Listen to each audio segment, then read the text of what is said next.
Hello children. आशा करती हूँ कि आप सभी अपने अपने घरों में पूरी तरह से स्वस्थ होंगे और मन लगाकर पढ़ाई भी कर रहे होंगे, है ना। क्योंकि पढ़ाई करना तो आप लोगों के लिए बहुत ही आवश्यक है।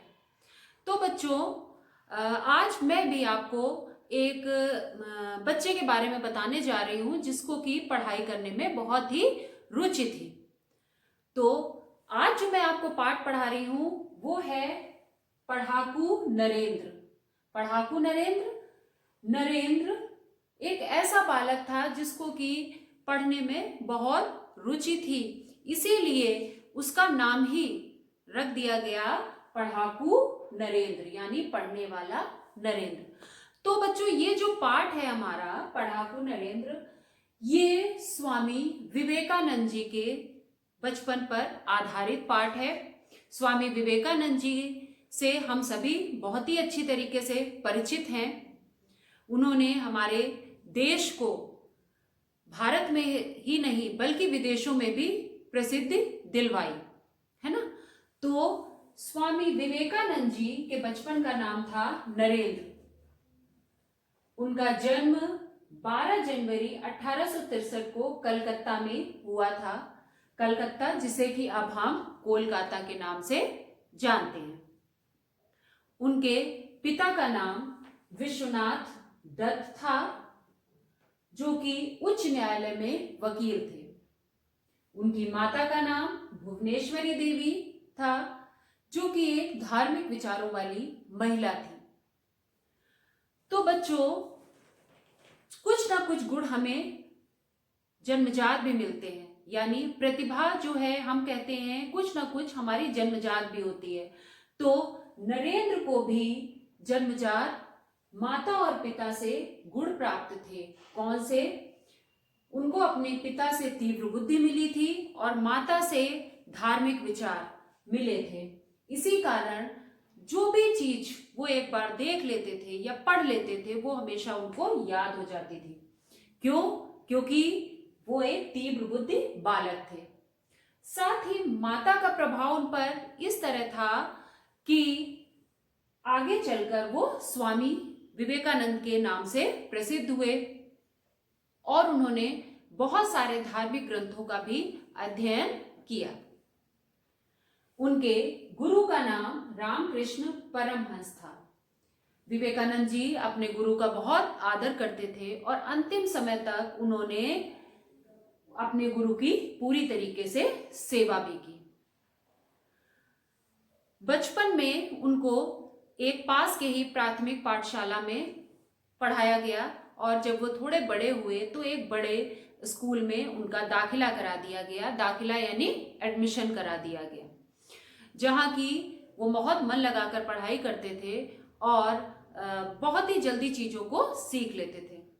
साथ ही उन्हें व्यायाम करने का बहुत शौक था। व्यायाम यानी एक्सरसाइज, वो रोज व्यायाम करते थे और खेलों में भी लगातार भाग लेते थे।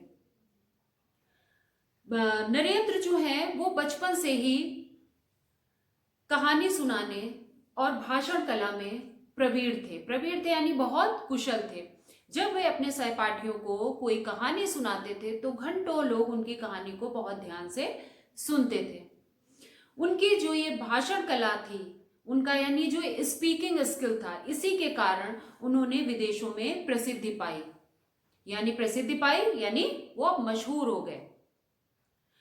बचपन में जब वो स्कूल में पढ़ते थे तो एक बार की घटना है कि वो प्रतिदिन पुस्तकालय से एक पुस्तक ले जाया करते थे और अगले दिन उसको वापस दे देते थे पुस्तकालय में। आप लोग भी लाइब्रेरी से क्या करते हैं? एक किताब लेकर जाते हैं, मैम या सर जो भी बैठते हैं वो आपको एक किताब दे देते हैं। तो आप लोग क्या करते हैं? 2 दिन, 3 दिन, 4 दिन, 5 दिन का समय लेकर जाते हैं और उस किताब को पढ़ते हैं।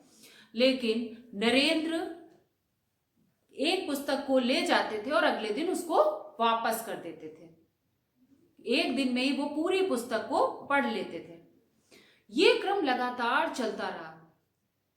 इस क्रम को देखकर एक दिन पुस्तकालय के अधिकारी जो वहां बैठते थे, उन्होंने सोचा ये बालक पुस्तक पढ़ता भी है या सिर्फ दिखावा करता है पढ़ने का कि मैं पुस्तक पढ़ रहा हूं।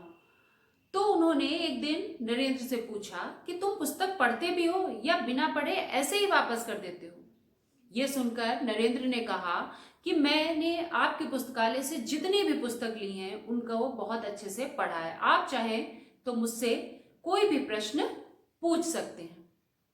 तो बच्चों, ये घटना हमें ये दिखाती है कि वो एक तीव्र बुद्धि के बालक थे, इसी कारण वो एक बार पढ़ी हुई चीज को याद कर लेते थे।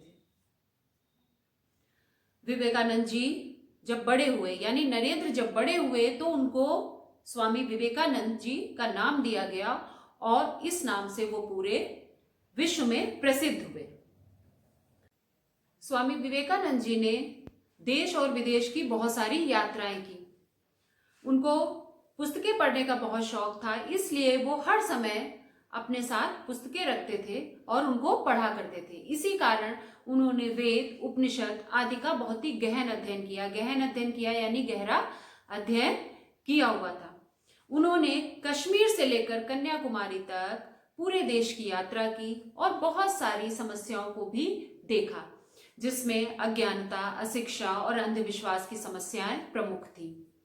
उनका मानना था कि अशिक्षा बहुत सारे बुराइयों को जन्म देती है, तो इसके लिए भी उन्होंने प्रयास किया। शिक्षा का प्रचार प्रसार हो, इसके लिए भी उन्होंने लगातार प्रयास किया।